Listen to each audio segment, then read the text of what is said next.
In the world of leadership, there is no siren song more seductive than the quick win.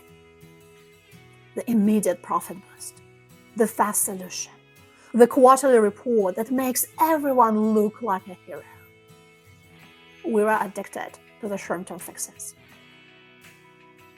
But this addiction comes at a cost.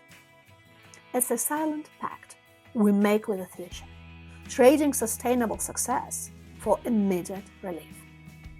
And over time, these seemingly smart, pragmatic decisions compound into a long-term catastrophe. Today, we're dissecting the Short-Term Suicide Pact. We will look at a greedy farmer who destroyed his own wealth, a nation that unleashed an ecological plague to solve a farming problem, and an empire that collapsed not from a single blow, but from 1,000 tiny, sensible cuts. Finally, we'll uncover the hidden mathematics of chaos that explains why our smallest compromises can lead to our biggest disasters. This is about learning to value the system that creates success, not just the success itself. Let's begin with the oldest and simplest story about this fallacy, a fable that should be required reading in every bloody boardroom. The Golden Goose Fable: How Greed Destroys Steady Income. There is this farmer, right? Lucky guy owns a goose that craps out golden eggs every single morning. One golden egg guaranteed, like clockwork. Guy's basically won the lottery. But instead of being grateful, he's sitting there doing farmer math and getting pissed off. So this goose is literally printing money. One gold egg per day, steady income, no risk, no overhead. The farmer and his wife are getting wealthy, but apparently not fast enough. So he starts obsessing. Why am I waiting around for one measly egg? There got to be a freaking treasure chest inside this bird. If I cut her open, I'll get all the gold at once. Classic human brilliance right there. So he kills the goose, cuts her open with all the excitement of a kid opening Christmas presents, and finds absolutely nothing. Just regular goose guts. No treasure, no gold mine, no jackpot. Just one very dead goose and 0 future eggs. Our impatient hero just traded a guaranteed income stream for Sunday dinner. This isn't just about some farmer's lack of strategy. It's about how our brains are absolutely terrible at valuing steady, boring success over shiny, immediate payoffs. We see the golden egg and completely ignore the goose that makes it possible. It's the same mind trick that makes people gut their research budgets for a quick profit boost. Then wonder why they have no new products, or burn out their best employees for short-term gains, then act surprised when institutional knowledge walks out the door. We are so obsessed with the immediate reward that we become blind to the consequences. The golden egg is obvious. You can hold it, wait, sell it. The goose, just a bird that needs consistent care until it's gone. Once you kill the thing that's actually making you money, all you're left with is the memory of how good it was when you had it. Sometimes the most expensive mistake is getting exactly what you thought you wanted and getting it now. The fable of the golden goose is a perfect, simple illustration of destroying a valuable asset for a one-time gain. But the short-term mindset has another, equally dangerous form. It's not just about destroying what we have.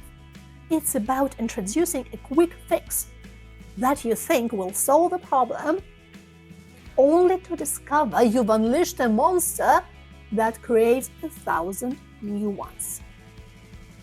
This is exactly what happened when Australian farmers decided to fight beetles with toads. Cane toad disaster, when short-term thinking creates bigger problems. It's 1935, and Australian farmers are watching beetles demolish their sugarcane crops. Farmers staring at their crops like generals watching Rome burn. Then some genius has a eureka moment. Hey, what if we just import some toads from Hawaii? They eat beetles, right? The logic was beautiful in its stupidity. Toads eat beetles. We've got too many beetles. Import toads, problem solved. Everyone goes home happy. They even ran tests. And by tests, I mean they watched some toads eat some beetles for a few months and called it science. So, they shipped 102 Hawaiian toads to Queensland. The early reports, fantastic. Farmers happy. Officials celebrating their innovative thinking. Nature, however, had other plans. These toads, they weren't interested in reading the job description. No natural predators meant paradise. Native species meant 5-star dining. And their reproductive enthusiasm, let's just say they took multiply as a personal challenge. Those 102 toads turned into millions. And here is the beautiful irony. They ate everything except these freaking beetles. Turn out, toads can't jump high enough to reach the beetle colonies living in the upper cane stalks. Nobody thought to check that minor detail. Result? An ecological shitstorm that's still expanding today. Australia now spends millions every year trying to control a problem that was supposed to solve itself. This isn't really about toads, it's about how our brains are absolutely shit in thinking beyond next Tuesday. When pressure builds, we grab the first solution that promises immediate relief, completely blind to the fact that we might be creating something 10 times worse. Staring at dying crops, the farmers chose the solution that looked like it would work right now, not the one that would actually work long term. Actually, the same shit happened in India, being colonized by poisonous snakes. So, the question is whether you can spot the ecological disaster before it starts hopping across your entire life. When it comes to short-termism, the cure really is worse than the disease. The cane toad disaster was one catastrophic decision born from short-term desperation. But what happens when this isn't a single event, but a cultural norm? What happens when an entire empire for centuries repeatedly chooses the easy fix over the right solution? You get the slow, agonizing, and completely self-inflicted collapse of the greatest power the world had ever known. You get the real story of the fall of Rome. How Rome really fell. Death by 1,000 quick fixes. Everyone thinks Rome fell because of barbarians storming the gates, crazy emperors, or moral decay. Hollywood loved it. Dramatic battles, epic betrayals, empires crumbling in flames. But Rome didn't get knocked out by one massive punch. It actually died from 1,000 paper cuts, each one justified as surviving another crisis. Military running short on soldiers? Hire mercenaries who fight for whoever's got the deepest pockets. economy looking shaky. Water down the currency until your coins become worthless chunks of metal. Citizens getting restless? Throw them free grain and entertainment instead of creating actual jobs. Each decision made perfect sense at the time. Emergency measures, short-term fixes, smart people making rational choices under pressure. The mercenaries worked great, actually, until they realized they could just take over instead of taking orders. The devalued currency provided short-term relief, true, until hyperinflation made Rome money into a joke. The free grain kept people quiet, until the state went broke, feeding half the population. But here is the beautiful part. Nobody saw it coming. Every emperor, every senator, every advisor thought they were being brilliant. We are just adapting to survive. This is pragmatic leadership. We'll fix the fundamentals later. Later never came. Rome's collapse was about how good intentions and short-term thinking can hollow out an empire from the inside. Every short-term fix created a bigger problem that required an even quicker fix. This is the same mind trick that kills businesses today.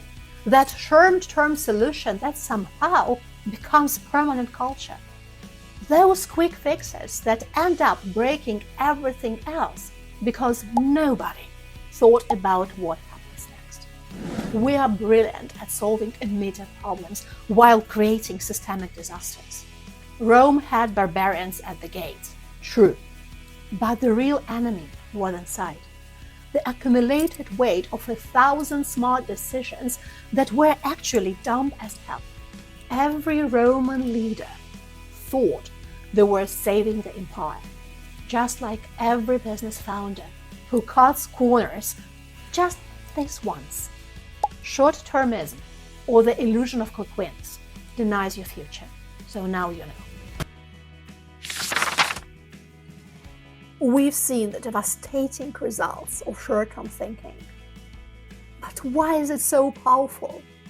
What is the hidden mechanism that allows a tiny, insignificant compromise today to spiral into a full-blown catastrophe tomorrow?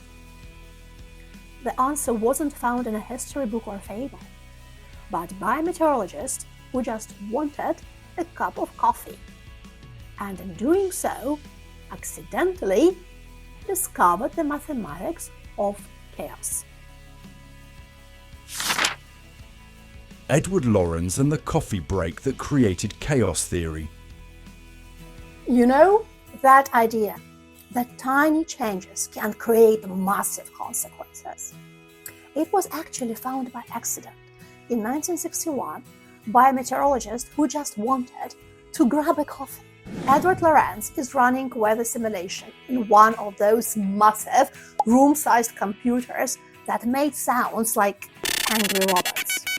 He steps out for coffee, comes back to find his weather models beating out completely different results from the exact same starting conditions. His first thought, Great! The bloody computer's broken again. Not quite. The machine was calculating with 6-digit precision internally, but when it printed results, it rounded everything to 3 digits to save paper and space. That's it. A difference literally thinner than a human hair. So he used a rounded number to restart this calculation. Big mistake. That microscopic difference spiraled into completely different weather patterns. Same equations, same computer, same physics.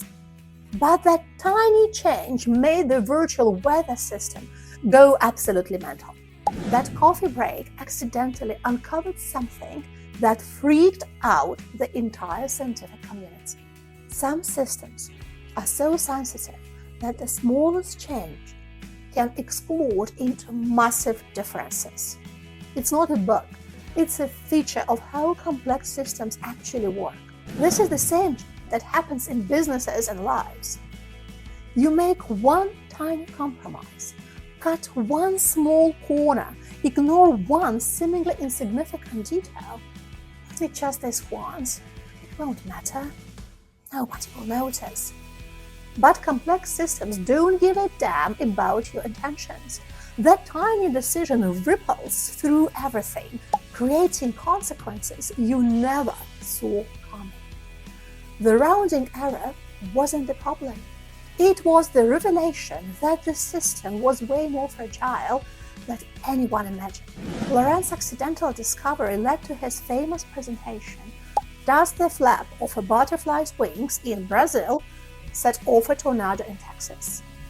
The whole field of chaos theory started because a computer couldn't be bothered to print all the decimal places. Welcome to the illusion of quick wins. Our inability to see how small decisions cascade into massive consequences we never intended. The farmer who killed his goose. The government that unleashed a plague of toads. The emperors who hollowed out their own empire. And the scientists who proved that the smallest shortcuts can create the biggest storms. They all fell victim to the same fundamental error, the illusion of quick wins. They optimized for the present at the total expense of the future.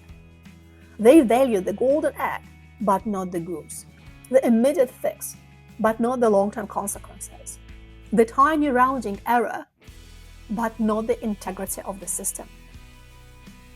This isn't a moral failing, it's a cognitive one. Our brains are wired for immediate gratification. The challenge of leadership is to override that instinct, is to have the discipline to feed the goose, the foresight to study the toad, the courage to fix the foundations, and the wisdom to respect the butterfly. Because the long term is not some distant, abstract place. It's being built or destroyed by the thousands tiny decisions you make today.